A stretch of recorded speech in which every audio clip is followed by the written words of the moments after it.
Whispers of winter. 3 months. It had been exactly 3 months since Emily Hart buried her husband Tom.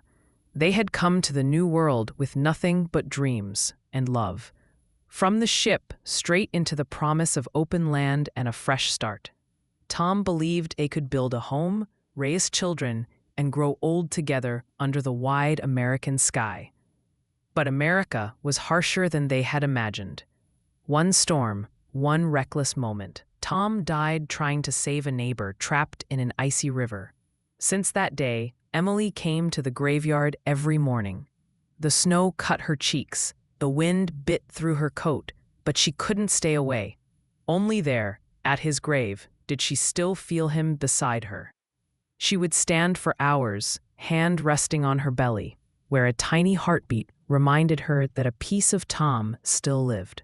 The world had gone cold and silent, until one morning she heard soft footsteps behind her. A man stood at the neighboring grave, tall, broad-shouldered, wearing a worn hat and carrying a child's knitted cap in his hands. His voice trembled. "I miss you, Mary," he whispered.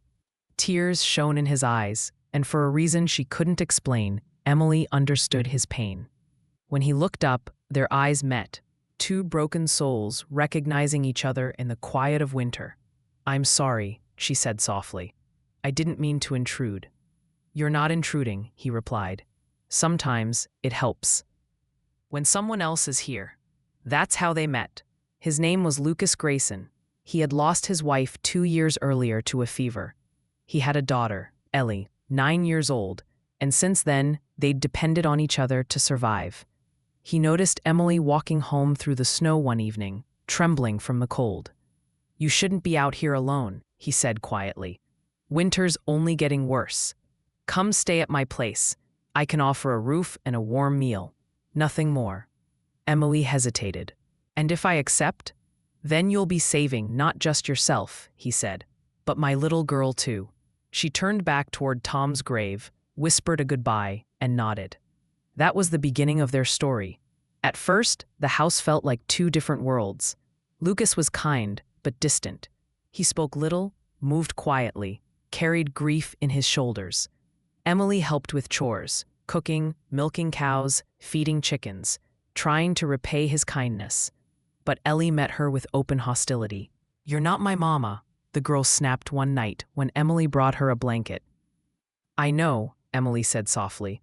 "I just want you to be warm." But Ellie only turned away. She mocked Emily's clumsy ways, spilled milk on purpose, even threw snow into the water bucket. Still, Emily said nothing. She knew anger was just another shape of pain.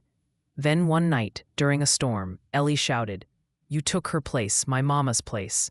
And Emily, exhausted and heartbroken, finally shouted back, "I don't want her place. I just want you to be safe." Ellie ran to her room and slammed the door.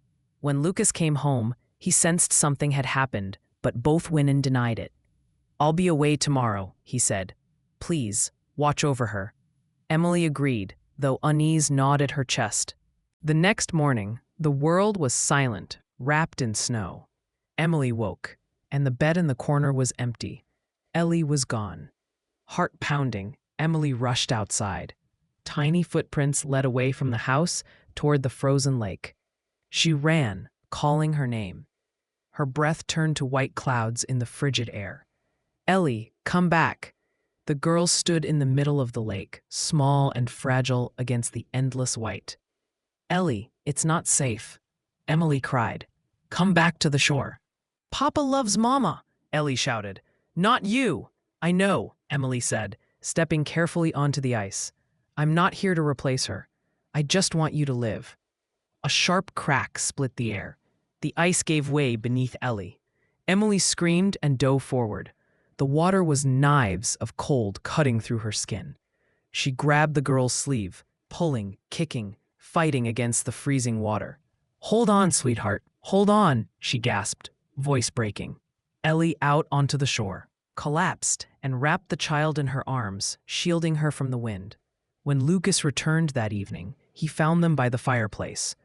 The flames flickered across Emily's face, her hair still damp, her eyes heavy with exhaustion. Ellie slept in her lap, safe, breathing softly. Lucas stopped at the doorway. His voice broke when he finally spoke. "You saved her." Emily looked up, tears glistening. "She's just a little girl." She was scared.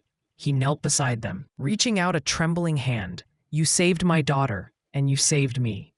Emily smiled faintly. "Maybe we saved each other." Spring came slowly that year. The snow melted, the earth softened, and laughter returned to the Grayson home. Ellie now ran to Emily every morning, helping her bake bread and feed the chickens. Sometimes she called her Em. One bright April morning, Emily gave birth to a baby boy. Lucas held her hand as she cradled their son against her chest. "I thought love died with the people we lose," he whispered. "It doesn't die," she said softly. "It just waits for us to open our hearts again." Sometimes, in the evenings, they all walked together to the cemetery. Emily placed flowers on Tom's grave, Lucas on Mary's, and between them stood little Ellie, holding both their hands.